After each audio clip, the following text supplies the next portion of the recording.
सम्मानित धम्म प्रेमियों, जय भीम, नमो बुद्धाय। अष्टांगिक मार्ग का 8वां अंग सम्यक समाधि, उसके दूसरे ध्यान की मैं व्याख्या कर चुका हूँ। आज तीसरे ध्यान की विस्तार से व्याख्या आप लोगों के सम्मुख कर रहा हूँ। थोड़ा गंभीर है, समझने की इसमें ज़रूरत है। बंधुओं, साधक दूसरे ध्यान की समाप्त होती हुई उसके पूर्ण भावित करने में लग जाता है। साधक द्वारा दूसरे ध्यान की पूर्ण भावना कर लेने के उपरांत उसे बहुत सुख का अनुभव होता है।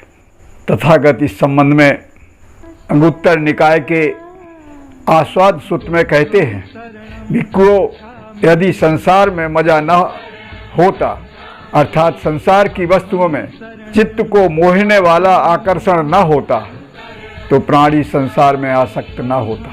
तथागत के इस उद्धरण को प्रस्तुत करने का मेरा उद्देश्य ये है कि दूसरे ध्यान में जो साधक भावना करने के बाद जो तथागत ने कहा है कि वस्तु के प्रति जो आकर्षण होता है वो क्यों होता है? इसलिए कि उस विषय में आकर्षण होता है, वो साधक को नजर आता है, वो यहाँ समाप्त हो गया है। तो तथागत यहाँ ये कहना चाह रहे हैं कि अगर विषय में साधक को, आम मनुष्य को अगर आकर्षण न होता, तो जो आसक्ति उसके अंदर होती है, जिससे तृष्णा होती है, वो न होती। अब तथागत दूसरी बात करते हैं, ये आसक्ति क्या है और क्यों उससे नफरत करने लगते हैं ये मनुष्य जब पता चल जाता है। तो तथागत इस संबंध में कहते हैं कि यदि संसार में, अर्थात संसार की मनमोहक वस्तुओं में बुरा परिणाम न होता, तो प्राणी उससे विरक्त न होता। यहाँ प्रश्न उत्पन्न होता है कि मोहक वस्तुओं से जो आकर्षित होता है, तो फिर विरक्त कैसे हो जाता है? तो तथागत ने कहा है कि विरक्त होने का कारण है उसमें जो दुष्परिणाम है, उसके कारण उससे विरक्त होता है। तीसरा है अब ये कि साधक उससे छुटकारा कैसे पाता है। तो तथागत ने इसे भी जानकर समझ करके दुनिया के समक्ष प्रस्तुत किया है, क्योंकि इसको बिना जाने बिना समझे हम सुख की ओर बढ़ नहीं सकते हैं। इसलिए तथागत के इन सिद्धांतों को जो तथागत ने ये खोजा है, इनको बारीकी से समझना और इनका अध्ययन करना अति आवश्यक है। मैं इसीलिए इसकी व्याख्या कर रहा हूं। तथागत कहते हैं कि यदि निश्चय ना होता, तो प्राणी आसक्ति से, तृष्णा से मुक्त ना होता। क्योंकि उससे निस्सरण का भी, उससे निकलने का, निस्सरण का मतलब है निकलना। आसक्ति में जब फंस जाएगा व्यक्ति, तो उससे कैसे निकले? तो निकलने का भी है, अगर व्यक्ति निकलना चाहे तभी तो निकल पाएगा। तो तथागत ने कहा है कि उससे निकलने का भी क्योंकि रास्ता है, इसलिए साधक उससे निकल जाता है। कहने का तात्पर्य मेरा यह है कि जब दूसरे ध्यान से साधक आगे बढ़ता है, तो वो इस आसक्ति से निकल जाता है। और कैसे निकल जाता है, वो तथागत ने जो बताया है वो मैंने आपके समक्ष प्रस्तुत किया। मेरा कहने का तात्पर्य यह है कि दूसरे ध्यान के पूर्ण भावित होने से तथागत के इन तीनों सिद्धांतों का ज्ञान हो गया। इसी कारण साधक विषयों के आकर्षण को समझकर, विषयों में छिपे अकुशल धर्मों को तथा उनके यथार्थ रूप को समझकर उनसे मुक्त हो गया। अब प्रश्न उत्पन्न होता है कि समाधि की भावना करते समय साधक को संसार के अच्छे बुरे विषयों का ज्ञान कैसे प्राप्त हुआ? यह एक महत्वपूर्ण प्रश्न है। अगर वो समझ गया तो कैसे समझ गया? ये प्रश्न साधकों के समक्ष या दूसरे लोग जो साधना करने के लिए तैयार हो रहे हैं, उनके चित्त में ये प्रश्न आ सकता है कि भावना करते समय वो कैसे समझ गया, क्या इसमें कोई चमत्कार है? क्योंकि तथागत चमत्कार से दुनिया को मुक्त करना चाह रहे हैं, और अगर इस बात की व्याख्या न की जाए कि साधक समझ गया, कैसे समझ गया, इसकी व्याख्या करना आवश्यक है यदि दुनिया को चमत्कार से दूर करना है। क्योंकि दुनिया समझेगी कि कोई चमत्कार होता है, इसलिए समाधि से व्यक्ति ये समझ जाता है, साधक ये समझ जाता है। लेकिन बंधुओं, यहाँ धर्म प्रेमियों, यहाँ चमत्कार नहीं है। तथागत ने जान समझ करके ये बात की है।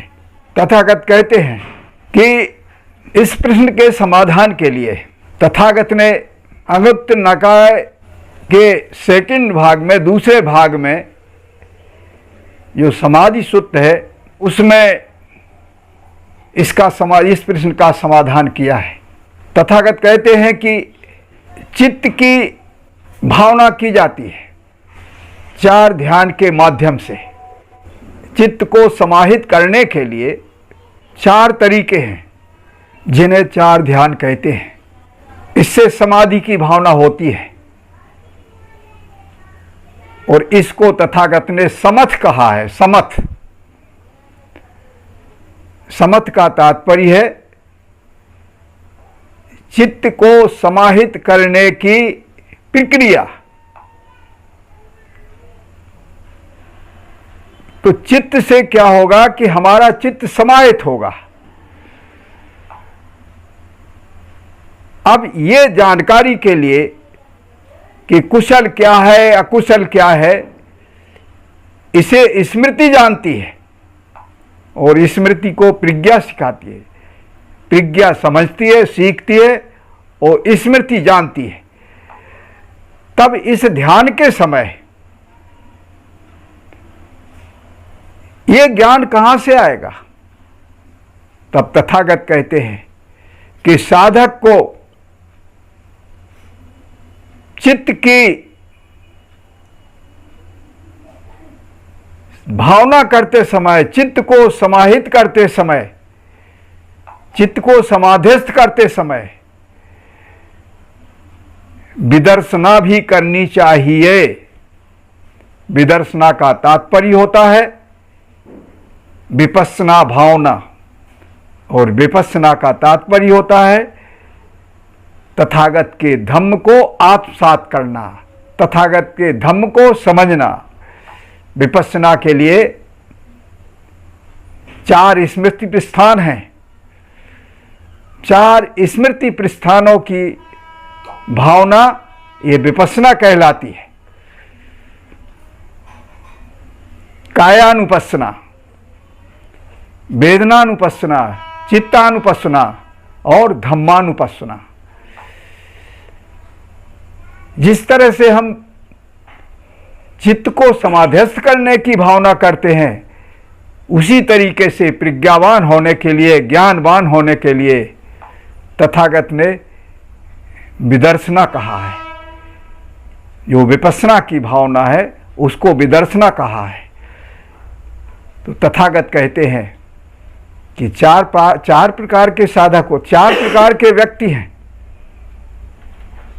एक तो वो है जिन्हें समथ और विदर्शना दोनों को ही उन्होंने भावित कर लिया है, और एक वो है जो ना वो समथ के संबंध में जानते हैं, ना विदर्शना के संबंध में जानते हैं, ना उनका चित्त समाहित है, ना तथागत का उन्हें धम्म मालूम है। तीसरे वो हैं कि जिनका चित्त समाहित है, समाध्यस्थ है, लेकिन उन्हें धम्म का ज्ञान नहीं है।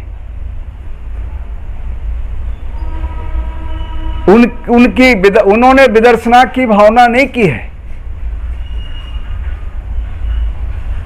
और चौथे वो है जिनको धम्म का ज्ञान है, जिन्होंने विदर्शना की भावना की है लेकिन समत की भावना नहीं की है, समाधि की भावना नहीं की है। बंधुओं, ये काम साधारण है, लेकिन समझ के ही कर सकते हैं। इसको समझाया है तथागत ने कि समथ में और विदर्शना में क्या अंतर है। तथागत कहते हैं कि जैसे गंदे पानी में अगर सीप पड़ी हो तो उसको नहीं देखा जा सकता है, और अगर पानी साफ है उसमें सीप पड़ी है तो उसे देखा जा सकता है। इससे सिद्ध होता है, तथागत ये सिद्ध करना चाह रहे हैं कि केवल समाध्यस्थ होने से हम अकुशल धर्मों को और कुशल धर्मों को नहीं जान सकते। जिस प्रकार गंदे पानी में सीप पड़ी है, मैं दोबारा उसकी पुनरावृत्ति कर रहा हूं क्योंकि ये जटिल है समझना। तथागत कहते हैं कि जिस प्रकार गंदे पानी में सीप पड़ी है और उसको नहीं देखा जा सकता है, इसी तरीके से गंदे चित्त में, गंदे चित्त से वस्तु के यथार्थ रूप को नहीं देखा जा सकता है। ये सिद्ध हो गई बात। इसलिए चित्त का समाहित होना जरूरी है, चित्त का निर्मल होना बहुत जरूरी है, क्योंकि गंदे चित्त से विषय के यथार्थ रूप को नहीं समझा जा सकता है। इसी तरीके से पानी साफ है और उसमें सीप पड़ी है, तो क्या जो अंधा है, अंधे का तात्पर्य जो मूर्ख है, जो नहीं जानता है कि सीप क्या होती है और कूड़ा क्या होता है, तो क्या वो समझ सकेगा? नहीं समझ सकेगा। इसी तरीके से कि साधक का चित्त निर्मल है, अगर उसे यह ज्ञान नहीं है, उसकी वो स्मृति जन्य नहीं है, वह संप्रजन्य नहीं है, तो क्या वो समझ सकेगा कि अकुशल धर्म क्या है, कुशल धर्म क्या है? इसलिए बंधुओं, धम्म प्रेमियों, यहां कोई चमत्कार नहीं है, संपूर्ण साधना का खेल है। अगर हम अज्ञानता बस इसको ये कह दें कि समाधि की भावना करने से हम सुख की प्राप्ति कर लेंगे, तो ये मिथ्या दृष्टि है। अगर हम ये कह दें विदर्शना से, समझ से तो हम अगर समथ अकेला है, हमारा ध्यान समाहित है, हमने ध्यान को समाहित कर लिया, तो तथागत ने साफ कह दिया कि आप बिना विदर्शना के, बिना स्मृति और संप्रजन के आप नहीं समझ सकते हो। इसलिए दोनों की आवश्यकता है। ये उन्होंने अंगुत्तर निकाय के समाधि सूत्र में स्पष्ट समझा दिया है। लेकिन मैं कहना यह चाह रहा हूं कि अगर हम ना समझी में ये कहने लगें, ना समझ लोगों को हम ये बताने लगें कि विपश्यना ही सब कुछ है, इसी से ध्यान हो जाता है, इसी से समाधि हो जाती है,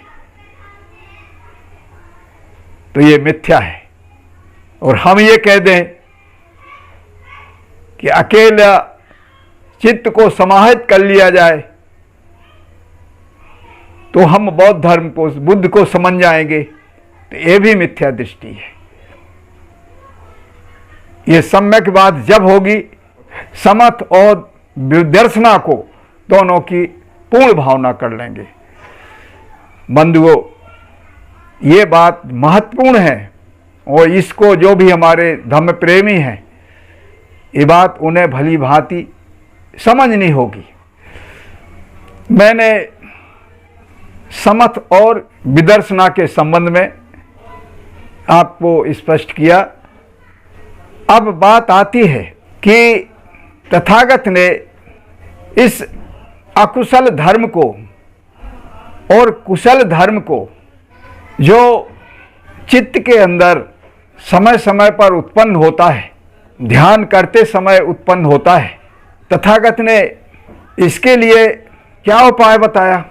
जिस तरह से ज्ञान के लिए उन्होंने समथ और विदर्शना की बात की, उसी तरीके से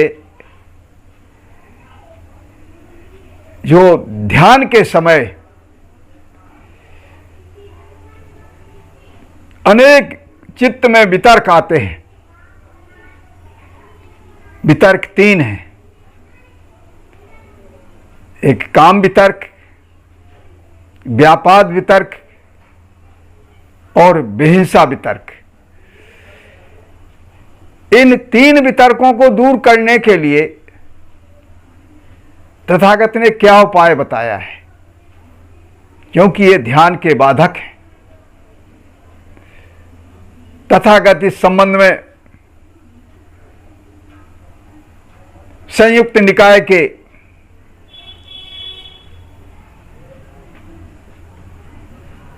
द्वेधा वितक सूत्र में कहते हैं, तथागत कहते हैं, जब तथागत भिक्षुओं को ये उपदेश दे रहे थे, उस समय भगवान शराबस्ती में अनाथ पिंडक के आराम जेतवन में विहार कर रहे थे। वहां उन्होंने भिक्षुओं की इस शंका का समाधान करने के लिए, इस प्रश्न का उत्तर देने के लिए, जब वह स्वयं बोधत्व प्राप्त करने का प्रयास कर रहे थे, उस संस्मरण को सुनाया।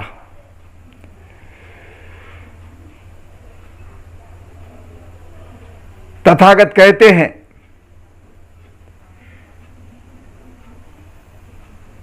मैं पूर्व में बोधिसत्व होते वक्त मेरे भी मन में ऐसा होता था। मैंने सोचा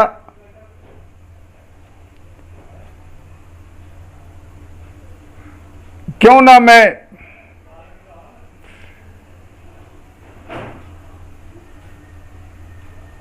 दो टूक वितर्क करके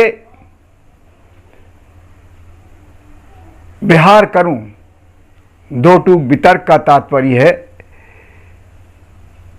दोहरा वितर्क। तो जो तथागत ने कहा द्वेधा वितर्क, तो दोहरा रास्ता, दो रास्ता खोजे, और इस रास्ता को खोजने के लिए तथागत ने अपने अनुभव को बताया। बंधुओं, तथागत ने कहा है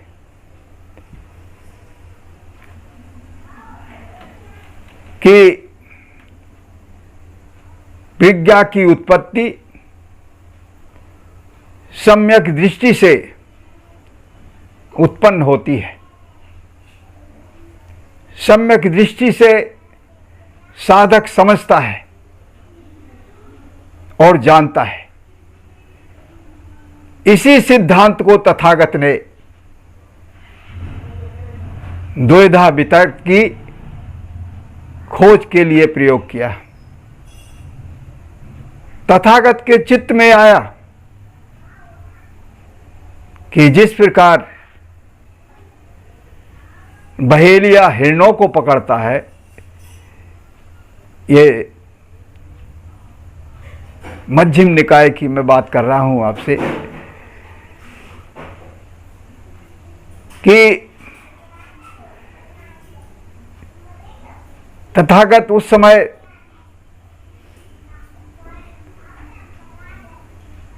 इस ध्यान में, इस विचार में निमग्न हो गए जब उन्होंने इनकी खोज की, वितर्क के विकल्प की खोज की, तो उस समय उनके दिमाग में जो पहले उन्होंने देखा होगा कि जिस प्रकार बहेलिया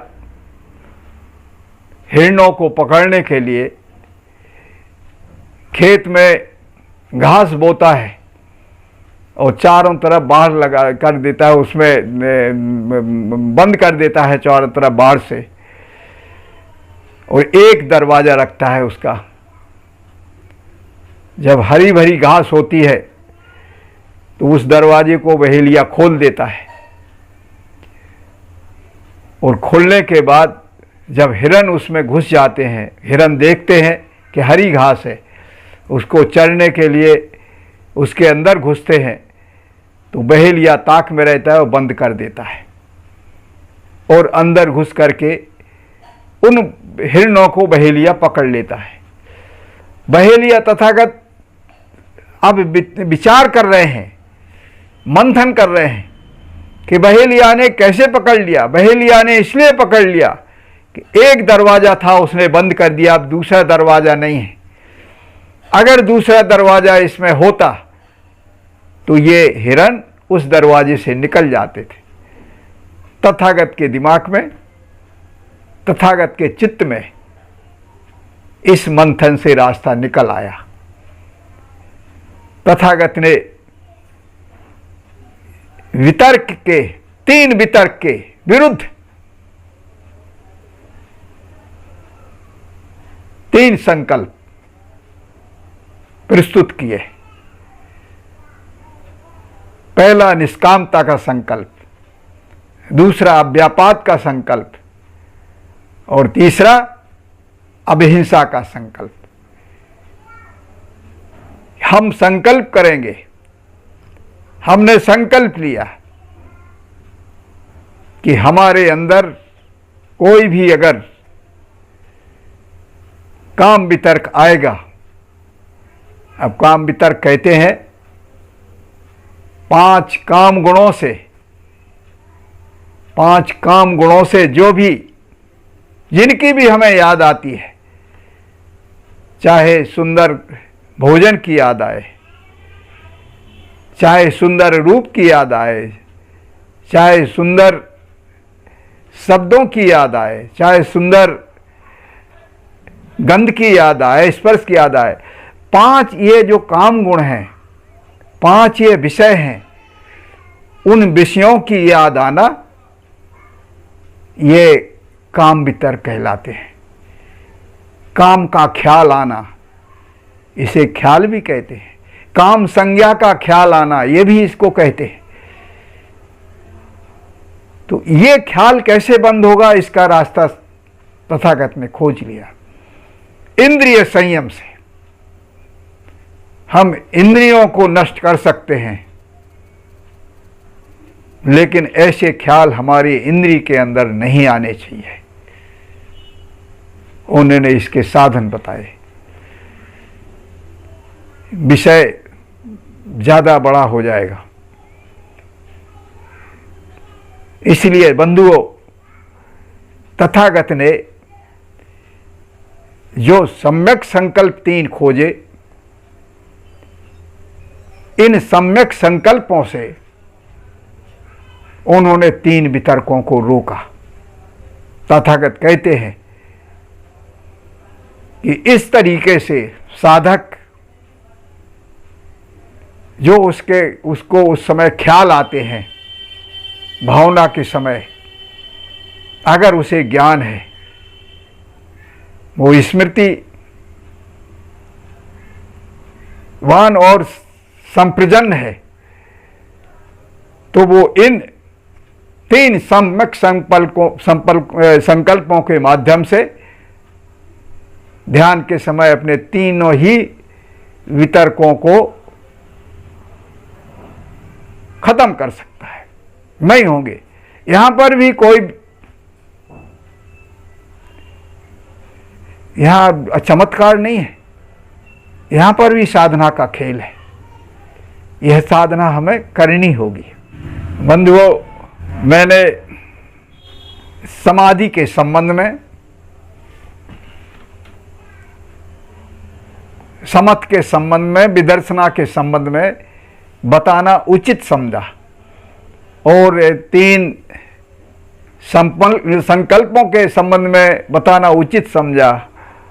वो इसलिए कि इसके बिना हम शंका में रहते। हम समझते कि दूसरे ध्यान तक जो भी हुआ है ये किसी चमत्कार से हो गया है, तो यहाँ कोई चमत्कार नहीं है। यहाँ इस तरीके का ज्ञान साधक को प्राप्त करना होगा, तभी वो दूसरे ध्यान तक आते आते इन अकुशल धर्मों से विमुक्त होगा, उनसे दूर होगा, उनका प्रहार कर सकेगा। तो मेरा उद्देश्य इतना ही था, इतना बताना। और यहाँ पर मैं अपनी वाणी को विराम देता हूँ। जय भीम, नमो बुद्धाय। बुद्धं शरणं गच्छामि, धम्मं शरणं गच्छामि, संघं शरणं गच्छामि। बुद्धं शरणं गच्छामि, धम्मं